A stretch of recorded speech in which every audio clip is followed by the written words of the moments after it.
আসসালামু আলাইকুম প্রিয় দর্শক, আপনারা দেখছেন ইউটিউব চ্যানেল শিখা অনির্বাণ টিভি। এখন গুরুত্বপূর্ণ বিষয় নিয়ে আমাদের সাথে যুক্ত হচ্ছেন নভেম্বর মাসের দ্বিতীয় সপ্তাহ বাংলাদেশের রাজনৈতিক পরিমণ্ডলে ব্যাপক উত্তেজনা ও অনিশ্চয়তা তৈরি করেছে। এই উত্তেজনায় শুধু অন্তর্বর্তী সরকার বিরোধীরা নয়, সাথে আছে সরকারের মিত্ররাও। এই অস্থিরতার কেন্দ্রবিন্দুতে আছে দুটি ডেডলাইন, একটি হলো 13ই নভেম্বর আর একটি তার ঠিক দুদিন আগে, মানে 11ই নভেম্বর। 13ই নভেম্বর আন্তর্জাতিক অপরাধ ট্রাইব্যুনালে সাবেক প্রধানমন্ত্রী শেখ হাসিনার মামলার রায় ঘোষণার তারিখ নির্ধারণ হতে পারে এবং এটিকে ঘিরে তৈরি হওয়া ঢাকা লকডাউন কর্মসূচির আশঙ্কা সরকার ও সংশ্লিষ্টদের ভাবনায় ফেলেছে। সরকার ও পুলিশ মুখে বলছে 13 নভেম্বরে কার্যক্রম নিষিদ্ধ থাকা আওয়ামী লীগের লকডাউন কর্মসূচিকে ঘিরে শঙ্কার কিছু নেই, কিন্তু আওয়ামী লীগের একযোগে 1 লাখ বেলুন উড়ানোর কর্মসূচির কথা জানতে পেরে নড়ে চড়ে বসেছে সরকার। সেনাবাহিনীর অর্ধেক সদস্যকে ব্যারাকে ফেরত পাঠানোর সিদ্ধান্ত থেকে তড়িঘড়ি করে সরে আসতে বাধ্য হয়েছে। অনলাইনে কার্যক্রম নিষিদ্ধ থাকা আওয়ামী লীগের ব্যাপক প্রচারের সাথে ঢাকার কয়েকটি স্থানে ককটেল বিস্ফোরণের ঘটনা এবং পুলিশের ব্যাপক প্রস্তুতি 13ই নভেম্বর নিয়ে যে সরকারের শঙ্কা বাড়ছে সেটির ইঙ্গিত পাওয়া যাচ্ছে। বিশেষ করে পুরনো কৌশল বাদ দিয়ে নতুন কিছু করতে পারে আওয়ামী লীগ, আইন শৃঙ্খলা রক্ষাকারী বাহিনীর এমন আভাস সরকারকে ভাবিয়ে তুলেছে। সরকারের চিন্তার বলিরেখা আরো বাড়ছে এর ঠিক দুদিন আগে, অর্থাৎ 11ই নভেম্বর জুলাই জাতীয় সনদ বাস্তবায়নের প্রক্রিয়া নিয়ে চরম মতবিরোধে থাকা জামাত ইসলামী ও তাদের সমমনা দলগুলো কঠোর কর্মসূচির হুঁশিয়ারি দিয়েছে। এই দুই ঘটনা ঘিরে রাজধানী সহ সারা দেশে তীব্র উত্তেজনা এবং নিরাপত্তার শঙ্কা বিরাজ করছে।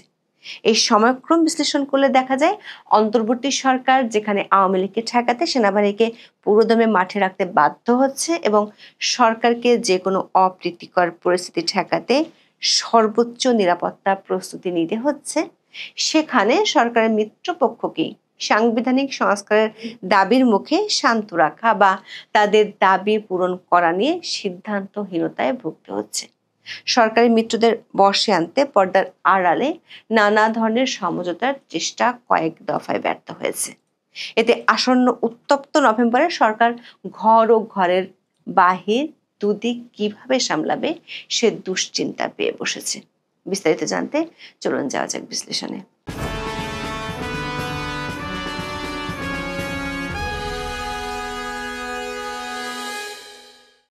দর্শক, দেশের বর্তমান রাজনৈতিক আবহে 13ই নভেম্বর বেশ উত্তেজনা ছড়াচ্ছে। এই দিন আন্তর্জাতিক অপরাধ ট্রাইব্যুনাল 1-এ সাবেক প্রধানমন্ত্রী শেখ হাসিনা সহ 3 আসামির বিরুদ্ধে মানবতা বিরোধী অপরাধের মামলার রায় ঘোষণার তারিখ ঠিক করা হবে।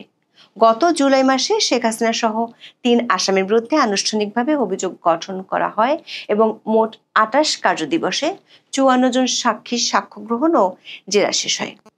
13ই নভেম্বর তারিখটি এই মামলার চূড়ান্ত রায় ঘোষণার জন্য নির্ধারিত নয়, বরং বিচারিক কাজ শেষ হওয়ার রায় ঘোষণার দিন কবে হবে তা নির্ধারণ করা হবে।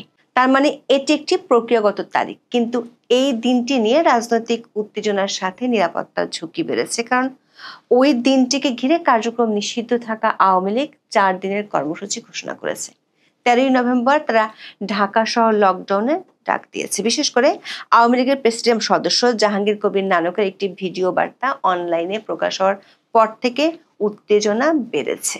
এই কর্মসূচি ঘিরে আইন শৃঙ্খলা রক্ষাকারী বাহিনীর তৎপরতা এখন সর্বোচ্চ পর্যায়ে। 13ই নভেম্বর রায় ঘোষণার তারিখ ঠিক করাকে কেন্দ্র করে আওয়ামী লীগের ডাকা ঢাকা লকডাউন কর্মসূচিটি আইনি নিষেধাজ্ঞা সত্ত্বেও দলটির সাংগঠনিক ক্ষমতা প্রদর্শনের একটি কৌশলগত পদক্ষেপ হিসেবে বিবেচিত হচ্ছে। স্বরাষ্ট্র উপদেষ্টা লেফটেন্যান্ট জেনারেল মোহাম্মদ জাহাঙ্গীর আলম চৌধুরী দাবি করেছেন, লকডাউন নিয়ে সরকারের কোনো শঙ্কা নেই, তবে নিরাপত্তা সংস্থাগুলোর অভ্যন্তরীণ বিশ্লেষণ ভিন্ন চিত্র তুলে ধরে। ঢাকা মহানগর গোয়েন্দা পুলিশের এক কর্মকর্তা দৈনিক যুগান্তরকে বলেছেন, আইনি নিষেধাজ্ঞা সত্ত্বেও দলটির রাজনৈতিক শক্তি পুরোপুরি ভেঙে যায়নি এবং তারা আগের কৌশল বাদ দিয়ে এবার নতুন কিছু করতে চায়, এমন ইঙ্গিত বা আভাস পুলিশ এরই মধ্যে জানতে পেরেছে। ঢাকা মহানগর পুলিশ বা ডিএমপির জনসংযোগ ও গণমাধ্যম শাখার উপপুলিশ কমিশনার পাঠানো এক বিজ্ঞপ্তিতে বলা হয়েছে, 10 থেকে 12 নভেম্বর রাষ্ট্রীয় অতিথি ভবন যমুনা সহ রাজধানীর বিভিন্ন স্থানে কার্যক্রম নিষিদ্ধ থাকা আওয়ামী লীগ ও সহযোগী সংগঠনের নেতা কর্মীরা 1 লাখ গ্যাস বেলুন উড়ানোর পরিকল্পনা করেছে। বিজ্ঞপ্তিতে গোয়েন্দা সূত্রের বরাত দিয়ে বলা হয়, রাজধানীর বিভিন্ন এলাকায় পৃথক অভিযানে আওয়ামী লীগ ও সহযোগী সংগঠনের 25 নেতাকর্মীকে গ্রেপ্তার করে ডিবি। প্রাথমিক জিজ্ঞাসাবাদে তারা জানিয়েছেন, আগামী 10 থেকে 12 নভেম্বর রাষ্ট্রীয় অতিথি ভবন যমুনা সহ রাজধানীর বিভিন্ন স্থানে আওয়ামী লীগের স্লোগান যুক্ত 1 লাখ গ্যাস বেলুন উড়ানোর পরিকল্পনা করেছিলেন। ডিবির 9টি বিভাগের সমন্বয়ে এই অভিযানটি পরিচালিত হয়। দর্শক, গোয়েন্দাদের আশঙ্কা 13 নভেম্বরকে ঘিরে আওয়ামী লীগের এমন অভিনব বা নতুন নতুন কিছু কর্মসূচি দেখা যেতে পারে। এসব কর্মসূচির আশঙ্কা সরকারকে ভাবনায় ফেলেছে।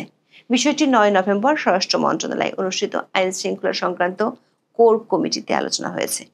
এই বৈঠকের পর স্বরাষ্ট্র উপদেষ্টা আকস্মাৎ জানান, সেনাবাহিনীর কোনো সদস্যকে ব্যারাকে ফেরত পাঠানো হবে না। তিনি সাংবাদিকদের জানিয়েছেন, আইন শৃঙ্খলা নিয়ন্ত্রণে মাঠ পর্যায়ে দায়িত্বে থাকা বাংলাদেশ সেনাবাহিনীর 50% সদস্যকে সরিয়ে নেওয়া হচ্ছে না। সেনারা আগের মতোই মাঠে থাকবে দাবি করে স্বরাষ্ট্র উপদেষ্টা বলেন, এই মুহূর্তে সেনাবাহিনী আগে যেমন ছিল তেমনই থাকবে, তাদের উঠিয়ে নেওয়া হচ্ছে না।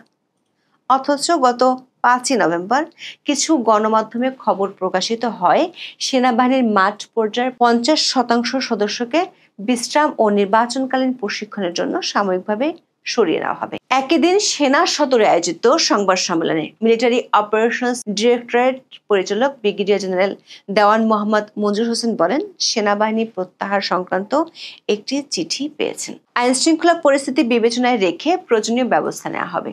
স্বরাষ্ট্র মন্ত্রণালয়ের সূত্রগুলো বলছে, আইন শৃঙ্খলা সংক্রান্ত কোর কমিটির বৈঠক এত ঘন ঘন হয় না। এখন পরিস্থিতি বিশেষ করে আওয়ামী লীগের কর্মসূচির কারণেই করতে হচ্ছে। বিশেষ করে গত শুক্রবার রাতে রাজধানীর কাকরাইল এলাকায় প্রধান বিচারপতির সরকারি বাসভবনের বিপরীত দিকে অবস্থিত সেন্ট মেরিজ ক্যাথেড্রাল চার্চে জোড়া ককটেল বোমা নিক্ষেপ করা হয়, যার মধ্যে একটি বিস্ফোরিত হয়। একই রাতে ফার্মগেট ও পুরান ঢাকার কয়েকটি এলাকায় একাধিক ককটেল বিস্ফোরণের ঘটনা ঘটে। আবার গ্রেপ্তার হওয়া আওয়ামী লীগের কর্মীদের কাছে একযোগে বেলুন উড়ানোর মতো অভিনব কর্মসূচির কথা ফাঁস হওয়ায় সরকারকে সেনা প্রত্যাহার নিয়ে নতুন করে ভাবতে হয়েছে। সেনা প্রত্যাহারের সিদ্ধান্ত একই কারণে নিতে হয়েছে। সরকার যে কোনোভাবে 13 নভেম্বর পর্যন্ত অপ্রীতিকর কিছু ঘটতে দিতে রাজি নয়। স্বরাষ্ট্র মন্ত্রণালয়ের সূত্রগুলো বলছে, পরিকল্পনা অনুযায়ী 10 নভেম্বর থেকে ঢাকার প্রবেশপথ, হোটেল, মেস ও বিশ্ববিদ্যালয়ের হলগুলোয় বিশেষ তল্লাশি অভিযান পরিচালনা করা হবে এবং গুরুত্বপূর্ণ স্থাপনাগুলোয় অতিরিক্ত ফোর্স মোতায়েন করা হয়েছে। নিরাপত্তা প্রস্তুতি কত ব্যাপক তার একটি প্রমাণ পাওয়া যায় ঢাকা মহানগর পুলিশের মহড়ায়। সংবাদ সংস্থা পিটিআই এর প্রতিবেদন অনুসারে 9 নভেম্বর প্রায় 7,000 পুলিশ কর্মীকে নিয়ে ঢাকায় 142টি এলাকায় বড় আকারে মহড়া হয়েছে। এই মহড়া প্রধান উপদেষ্টা মোহাম্মদ ইউনূসের সরকারি বাসভবনের সামনে অনুষ্ঠিত হয়। নাশকতার আশঙ্কা মোকাবেলা ও শান্তিপূর্ণ পরিবেশ বজায় রাখতে পুলিশের পাশাপাশি র্যাব, বিজিবি এবং সেনাবাহিনীকে সমন্বিতভাবে মাঠে রাখার সিদ্ধান্ত হয়েছে। স্বরাষ্ট্র উপদেষ্টা মোহাম্মদ জাহাঙ্গীর আলম চৌধুরী নিশ্চিত করেছেন যে সেনাবাহিনী পূর্বের মতোই মাঠে থাকবে এবং তাদের প্রত্যাহার করা হবে না। তবে এই সামরিক উপস্থিতির রাজনৈতিক সংবেদনশীলতা অত্যন্ত বেশি। দর্শক, সরকার যখন 13 নভেম্বরে আওয়ামী লীগের অভিনব কর্মসূচি ঠেকাতে ব্যতিব্যস্ত, তার ঠিক 2 দিন আগে সরকারের মিত্র দলগুলোর কর্মসূচি সরকারের জন্য উদ্বেগ বাড়াচ্ছে। জুলাই জাতীয় সনদ বাস্তবায়নে ঐক্যবদ্ধ দিক নির্দেশনা দেওয়ার জন্য অন্তর্বর্তী সরকারের দেওয়া 1 সপ্তাহের সময়সীমা সোমবার শেষ হতে চলেছে, কিন্তু এখনো কোনো ইতিবাচক পরিস্থিতি তৈরি হয়নি।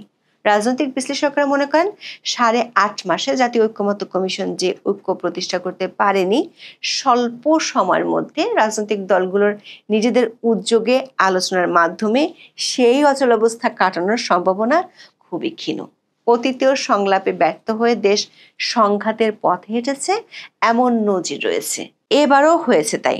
জামাত ইসলামী ও তাদের সমমনা 8টি দলের লিয়াজোগ কমিটি নভেম্বরের মধ্যে জুলাই জাতীয় সনদ বাস্তবায়নের আদেশ জারি এবং জাতীয় সংসদ নির্বাচনের আগে গণভোট আয়োজনের দাবি জানিয়েছে।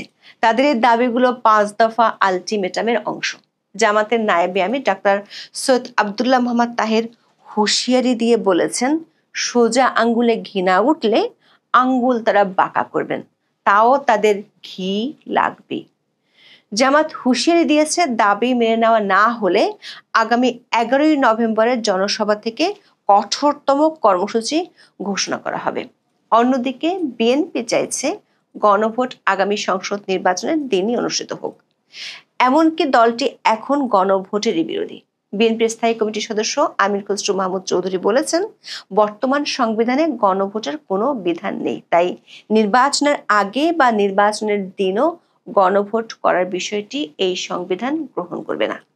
সরকারের সূত্রগুলো বলছে, এরই মধ্যে সরকারের পক্ষ থেকে রাজনৈতিক দলগুলোর সাথে কয়েক দফা আলোচনা হয়েছে অনানুষ্ঠানিকভাবে, কিন্তু তারা নাছোড়বান্দা। আসন ভাগাভাগি আর সরকার গঠনের সময় কয়জনকে মন্ত্রিত্ব দেওয়া হবে এই ইস্যুতে আলোচনা ঝুলে আছে বিএনপি ও জামাতের মধ্যে, এমন খবর বেরিয়েছে দৈনিক যুগান্তরে। সরকারের জন্য চিন্তার বিষয় হলো, জামাত সহ 8টি ইসলামী দলগুলোর কর্মসূচিতে অপ্রীতিকর কিছু ঘটলে সেটি পরিস্থিতিকে আরো নাজুক করে দেবে। দর্শক, অবস্থা দৃষ্টি মনে হচ্ছে নভেম্বরের এই সপ্তাহটি বাংলাদেশের জন্য এক কঠিন পরীক্ষার সময়। একদিকে সংস্কার পথে ঐক্যের অভাব, অন্যদিকে আওয়ামী লীগের কর্মসূচি। 13ই নভেম্বরের এই পরিস্থিতিকে যদি আমরা দাবা খেলার একটি জটিল চালের সঙ্গে তুলনা করি, তবে এটি হবে এক ধরনের সেফটি চেকমেট। দর্শক, 11ই নভেম্বরের কর্মসূচিটি মূলত সরকারের মিত্রদের পক্ষ থেকে সরকারের উপর একটি প্রোঅ্যাক্টিভ বা সক্রিয় চাপ। এই চাপ এমন এক সময় তৈরি করা হলো যখন নিরাপত্তা বাহিনী 13ই নভেম্বরের চরম নিরাপত্তা ঝুঁকির প্রস্তুতি নিয়ে ব্যস্ত। 13 নভেম্বরের লকডাউন একটি রিঅ্যাক্টিভ বা প্রতিক্রিয়াশীল সংকট। এখন এ পর্যন্ত। সবাই ভালো থাকুন, সুস্থ থাকুন, নিরাপদে থাকুন। দেখা হবে আগামী পর্বে।